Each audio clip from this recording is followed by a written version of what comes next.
This coming week, the country will be commemorating 28 years since our first non-racial democratic elections. Freedom Day, as you know, is a public holiday commemorating the country's victory over apartheid, but also the promise of a better tomorrow. The time for the healing of the wounds has come. The moment to bridge the chasms that divide us has come. The time to build is upon us. We have at last achieved our political emancipation. We pledge ourselves to liberate all our people from the continuing bondage of poverty, deprivation, suffering, gender, and other discrimination. But here's the reality, though. 28 years later, economically at least, South Africa is said to be worse off than it was before democracy. It is the most unequal country in the world. Corruption, inadequate governance, and record high unemployment. All of these have had a debilitating effect on the youth. Youth unemployment stands at almost 70%. And while initiatives are in place, the results are not trickling down fast enough. Part of the problem that we have as young people in this country who can't find jobs, who don't have support for our businesses and so on and so forth, it actually lies with some of the policies that we've actually introduced or implemented as a government. The issue of youth unemployment needs everyone on deck. It's not just a government problem, it's a societal problem. But government must also create a conducive environment for all other sectors like the private sector to be able to create the much needed jobs that we really need for young people to be able to really be the future that we say young people are. Well, there seems to be no way around it. South Africa's youth don't have much to celebrate this upcoming Freedom Day. Solutions are desperately needed. In the words of former ANC leader Oliver Tambo, the children of any nation are its future. A country, a movement that does not value its youth and children does not deserve its future. To unpack this pressing issue further, I have the following panelists joining me. The Director for Special Projects for the Durban University of Technology Vice-Chancellor's Office, that's David Mohale. Political analyst and commentator Mighty Jamie joins me in studio. Youth Employment Service CEO Ravi Naidu also joining the conversation, as well as the Youth Lab Community Manager Dimpo Lekeu. All of them joining me in this conversation. Thank you to all of you. I don't even know where to begin, and I suppose, Mighty Jamie, because you are in studio, you can get first take to this. I was trying to think of the inlet of how to begin this conversation, and I thought perhaps a good starting point for me in reflecting on Freedom Day has to do with the quotation from former President, the late Nelson Mandela, at his inauguration. A lot was said. It was a beautiful speech. Among those promises was this line that resonates with me and talks to and helps me put perspective whenever I reflect on Freedom Day. Quote, "Let each know that for each the body, the mind and the soul have been freed to fulfill themselves." 28 years later, for broader South Africa, but especially for the youth, do those words ring true? Well, they ring true at the level of human rights to a degree, not the socio-economic rights, but definitely the political rights. South Africa is one of the countries where you can say whatever you want about Cyril Ramaphosa without there being consequences. Right next door in Zimbabwe, you can speak and have a view, but you will be very suddenly incarcerated and continue to face the consequences of the law. We've seen that with journalists such as Hopewell Chinono. We've seen that with activists, youth activists of the CCC movement who have been incarcerated several times simply for having a view that is different from the ruling party. So one of the things that South Africa has, in contrast to many African countries, is a free and independent media. Obviously, it's contested. Obviously, there have been, detours and different brands which have been captured, etc., etc. But in the main, you do have a media that is able to say ESCOM is failing. The president has these limitations. You have opposition that is able to operate and move around. Of course, there are some issues with assassinations in a few provinces, but by and large, we do have those political freedoms. But when you transition into the economic discussion, because that is where the youth are feeling the biggest frustration, and in fact, the median age in South Africa is 28. So the median age has been living in a democratic South Africa, you know, a non-racial post-election South Africa that we're speaking about. And when you look at that, if we were to ask ourselves, where did things go wrong? The fundamental answer is education.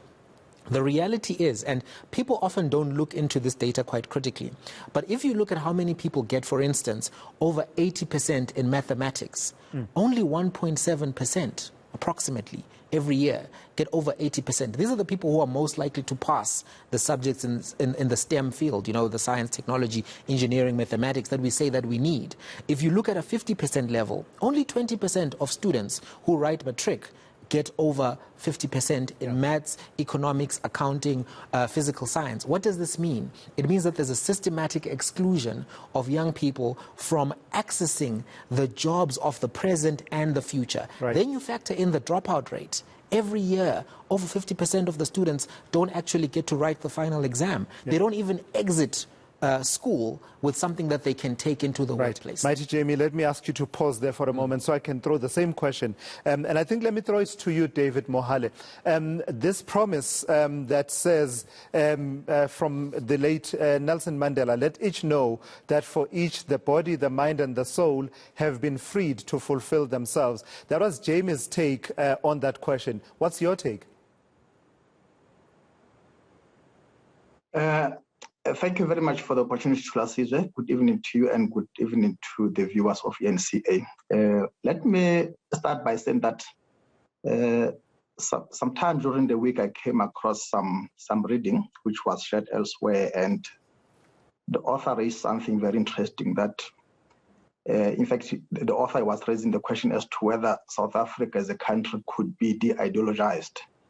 And I thought that perhaps if we were to understand the context of human behavior to be deriving from our outlook or paradigm, perhaps that's where we should be starting. If you look, for instance, at the report that was released by Statistics South Africa last month on the social profile of youth, analyzing how the country has been performing from 2014 until 2020, looking at a whole arena of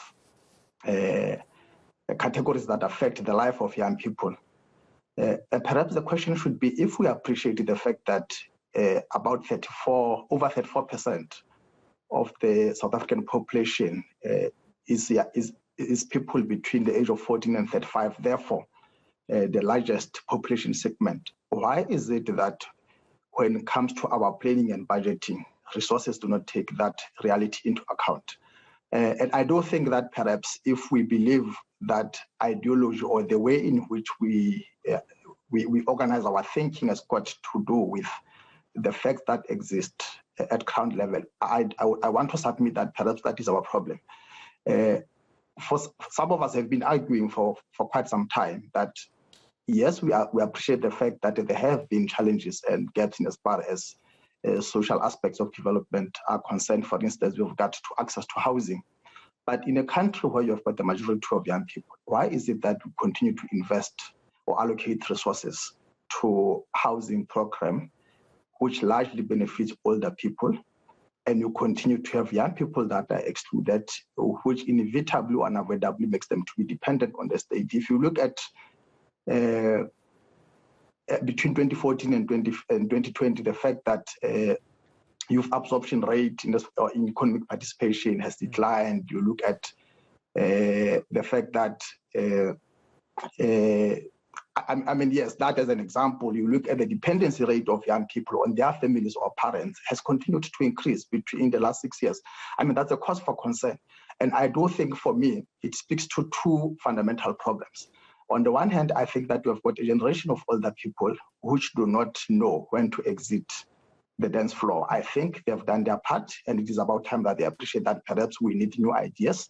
On the other hand, I think you've got a generation of young people which is comfortable with just a small portion of ourselves being accommodated, instead of saying, I could be okay as David, an individual, But what does that mean in the bigger context of the majority of young people being excluded from economic opportunities?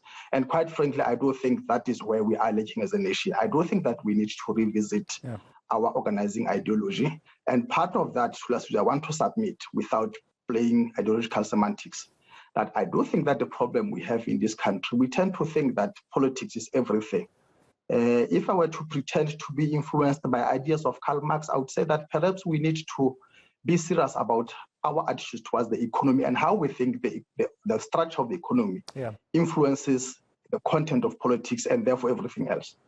And Dimpo, if I bring you in here, being serious about the structure of the economy naturally dictates that even as we approach Freedom Day, we should be reflecting on the ravages of unemployment on young South Africans. 66.5% is actually the figure, the accurate figure that we have at least at the moment that talks about youth unemployment.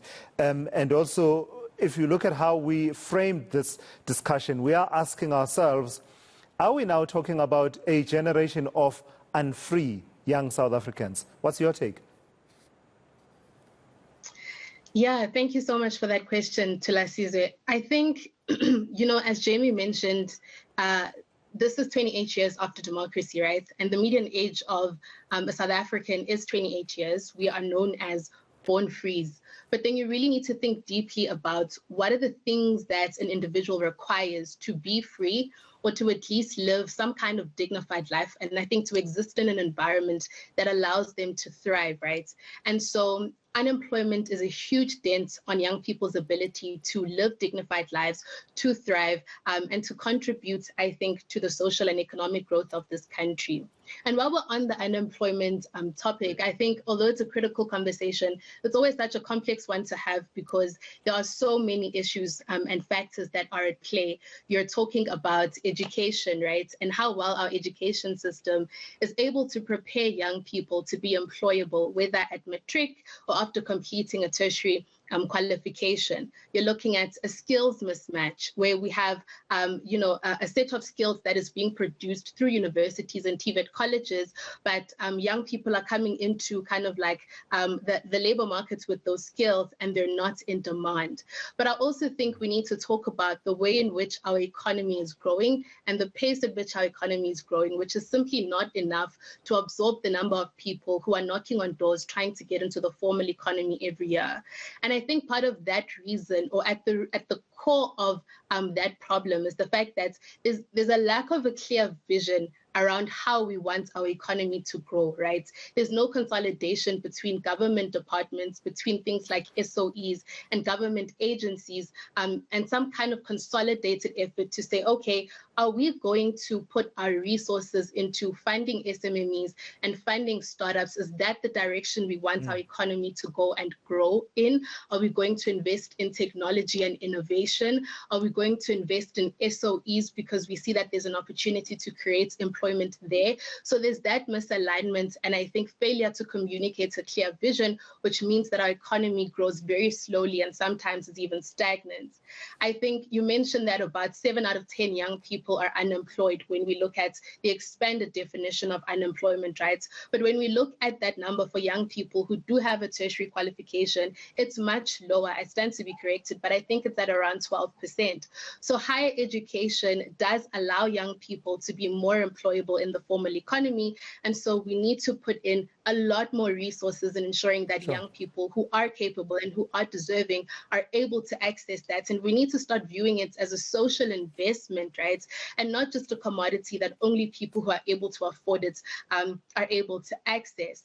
And then I also think that, I just want to emphasize the role that crime and corruption plays in keeping people unemployed as well.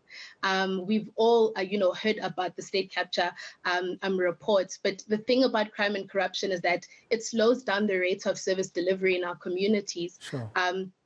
And so it means that communities aren't able to thrive as well as they would have, but also it causes a breakdown in SOEs where there could have been opportunities to employ young people.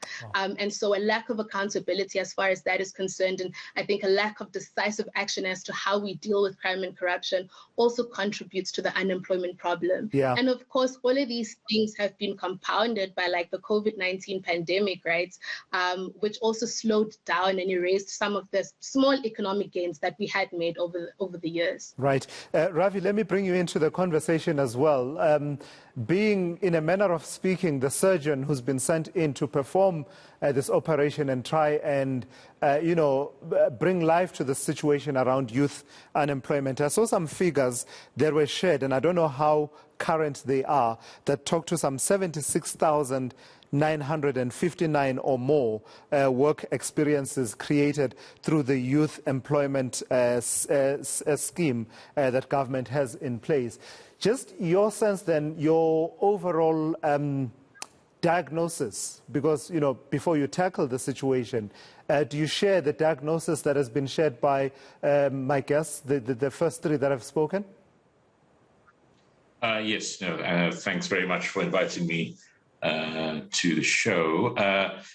So I do share the view that youth today have more freedom in law than they had in 1994, but it's the quality of the freedom, right? So you can have freedom in terms of rights. I think we've also, I was looking at some of the data recently, 1994, only 55% of youth up to the age of 15 were actually in school.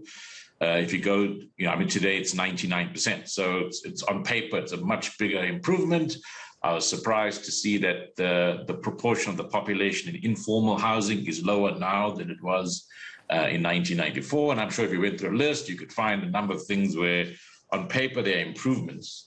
The biggest problem is, and I would share the view then with the rest of the panel, that because you have so many youth unemployed, 6 million, more or less, 2/3, it means you really don't have the economic means or so in terms of being included in the economy and being able to chart your own path as a young person, that is a huge uncertainty. And at the moment, the certainty is more likely to be that you won't have a job unless you are in that 9 out of 10 people that Dipio mentioned who are, graduates. That's who have a much higher chance of getting a job. So the biggest focus really for the youth is youth unemployment. And so I would agree that is the key thing. And there are a number of things that have to be done, which I'm sure we'll talk about later on. Yeah.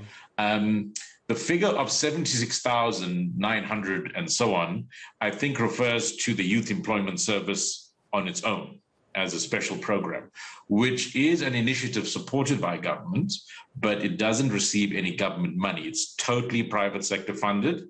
It hasn't received 1 rand from government. It's just backed by the government in other ways, but it's funded by the private sector, and its focus is to get youth into their first job, principally in the private sector. But there's a number of other initiatives paid for by the government, which I'm sure we'll talk about. But as a whole, youth employment is the key priority, because if you can't get youth into their first jobs, well, for the future, that has obviously a lot of problems. All right, let's pause there for a moment and take a quick break. After the break, I'll be asking my guests for a while now, for a number of years, we've been talking about, the youth dividend, whether South Africa is reaping that youth dividend, but also at the same time warning about what people have been calling a ticking time bomb. Well, have we moved from talking about a ticking time bomb to a bomb that's actually either in the initial stages of detonating or actually quite advanced in that process? I'll ask that question coming up in just a moment. Stay with us.